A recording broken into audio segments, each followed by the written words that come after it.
Shalom. Terpujilah Yesus Kristus Tuhan kita.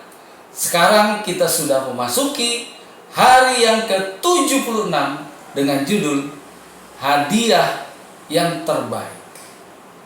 Ayat intinya Lukas 11 ayat 13. Mari kita berdoa. Bapa Surgawi, berkenanlah menerangkan kepada kami agar kami mengerti setiap kebenaran firman Tuhan, dan kami akan merasa kebutuhan Roh Kudus di setiap harinya. Di dalam nama Yesus kami berdoa. Amin. Pemberian terbesar surga kepada dunia adalah karunia Anak Allah, Yesus Kristus, sebagai korban penebusan. Yohanes 3 ayat 16, karena begitu besar kasih Allah akan isi dunia ini, sehingga ia telah mengaruniakan anaknya yang tunggal, supaya barang siapa yang percaya kepadanya tidak binasa, melainkan beroleh hidup yang kekal. Inilah pemberian Allah yang terbesar. Di dalam Ibrani 9 ayatnya yang ke-28 dikatakan, demikian pula Kristus hanya satu kali saja mengorbankan dirinya untuk menanggung dosa banyak orang. Jadi Yesus mengorbankan dirinya cukup satu kali saja. Nah, inilah yang denominasi lain banyak salah mengerti. Sekali selamat, tetap selamat. Ya, anugerah Allah, keselamatan itu sekali saja, dan kita terima itu dengan iman. Dan kita harus mempertahankan iman itu. Selama kita memiliki iman, maka keselamatan itu tetap kita miliki. Tetapi ketika iman kita mati, atau iman kita itu tidak bertumbuh, iman kita itu hilang, kita tidak beriman lagi, maka keselamatan bukan hilang, tetapi tidak menjadi milik orang itu lagi. Karena ketika imannya tidak ada lagi, atau imannya itu mati, atau orang itu tidak beriman lagi, maka orang itu sama dengan orang yang belum pernah beriman, atau sama dengan orang yang tidak percaya. Jadi keselamatan itu sekali saja. Kita sekali percaya kepada Yesus, lalu pertahankan iman. Kita terima keselamatan itu dengan iman.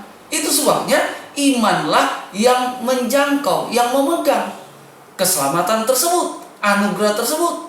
Selama iman itu kita miliki, keselamatan itu pun kita miliki. Iman kita tidak miliki, keselamatan sudah dianugerahkan, tetapi tidak lagi menjadi bagian kita, milik kita, ketika iman itu tidak ada lagi di dalam diri kita. Nah, disinilah peluang daripada setan untuk merebut kembali diri kita yang sudah percaya kepada Yesus. Inilah peluang setan untuk merebut kembali dari Kristus, supaya keselamatan di dalam diri kita itu diambil lagi, hilang. Jadi saudara yang kasih, peluang setan ialah dengan mencobai saudara dan saya untuk melepaskan iman, atau juga untuk iman itu tidak bertumbuh dan akhirnya mati. Nah, untuk menjaga iman kita hidup, bertumbuh, maka Allah memberikan pemberian yang terbaik. Pemberian yang terbaik itu ialah Roh Kudus. Roh Kudus itu akan menuntun kita kepada kebenaran, sehingga kita tidak tertipu oleh rayuan setan yang penuh dengan ilusi, yang penuh dengan tawaran-tawaran yang menggiurkan, tetapi meninggalkan iman, meninggalkan taat kepada Tuhan. Sehingga kita akan taat kepadanya, kepada iblis, dan kemudian menjadi hamba iblis. Jadi kita membutuhkan Roh Kudus untuk menuntun kita terlepas dari rayuan setan. Rayuan setan soal wanita, soal tahta, soal harta, atau mungkin ketika kita mengalami penderitaan, mengalami aniaya, mengalami kesusahan hidup, disitulah setan menggoda kita untuk melepaskan iman kita. Keselamatan cukup sekali, dia tetap tersedia. Mengambilnya dengan iman, memegangnya, mempertahankannya pun dengan iman. Ketika kita lepaskan iman, keselamatan akan lepas juga dari diri kita. Ayat inti kita diambil dari Lukas 11 ayat yang ke-13. Jadi, jika kamu yang jahat tahu memberi pemberian yang baik kepada anak-anakmu, apalagi Bapamu yang di sorga, Ia akan memberikan Roh Kudus kepada mereka yang memintanya kepadanya. Perhatikan saudara yang kasih, pemberian yang terbesar dari Allah adalah Roh Kudus. Tetapi di sini dikatakan Allah akan memberikan Roh Kudus kepada mereka yang memintanya. Artinya saudara yang kasih, anugerah keselamatan itu sekali saja. Saudara percaya, sudah dapat. Tetapi untuk mempertahankan iman, saudara tidak cukup sekali saja meminta Roh Kudus. Tidak. Setiap saat saudara menjalani kehidupan saudara, setan selalu dekat. Dia siap menerkam kita. Itu sebabnya kalau kita merasakan kehadiran setan selalu dekat, kita harus waspada setiap saat. Dan karena waspada setiap saat, kita perlu meminta kepada Bapa. Roh Kudus menyertai kita setiap saat. Jadi mintalah Roh Kudus itu setiap saat untuk mendampingi kita. Roh Kudus harus diminta ketika kita merasakan kebutuhan kita. Ketika kita merasa setan terlalu dekat untuk mencobai kita, berdoalah, minta kuasa Roh Kudus. Jadi saudara yang kasih, kalau anugerah keselamatan, percaya lalu pertahankan iman. Untuk percaya cukup satu kali saja. Tetapi mempertahankan iman adalah proses selama kita hidup. Dan dalam menjalani kehidupan ini, setan akan terus merongrong kita, siap menyergap kita. Kita perlu berdoa, meminta Bapa memberikan Roh Kudus tanpa berkeputusan. Saudara yang kasih, keterangan Ellen White di dalam buku Acts of the Apostle halaman 50 menyatakan demikian. Tuhan lebih bersedia memberikan Roh Kudus kepada orang yang melayaninya lebih daripada orang tua yang memberikan pemberian yang baik kepada anak-anaknya. Untuk mengalami baptisan roh setiap hari, setiap pekerja hendaklah menaikkan permohonan kepada Tuhan setiap hari. Jadi saudara yang kasih, kita harus memohon kepada Tuhan setiap hari, karena baptisan roh kita butuhkan setiap hari. Saudara yang kasih, Bapa ingin mencurahkan Roh Kudus kepada saudara-saudara dan saya. Jika saudara-saudara meminta kepadanya, Tuhan tidak pernah memaksa kita. Itulah sebabnya mengapa Anda perlu meminta. Pekerjaan Tuhan untuk menyucikan dan mempersiapkan karakter untuk kekekalan itu merupakan sebuah proses, dan itu terjadi setiap hari. Setiap hari Roh Kudus akan memberikan kesadaran kepada kita, tantangan dan arahan kepada kita melalui firman Tuhan. Dan kita perlu mengundang kehadiran Roh Kudus setiap hari masuk ke dalam hati kita.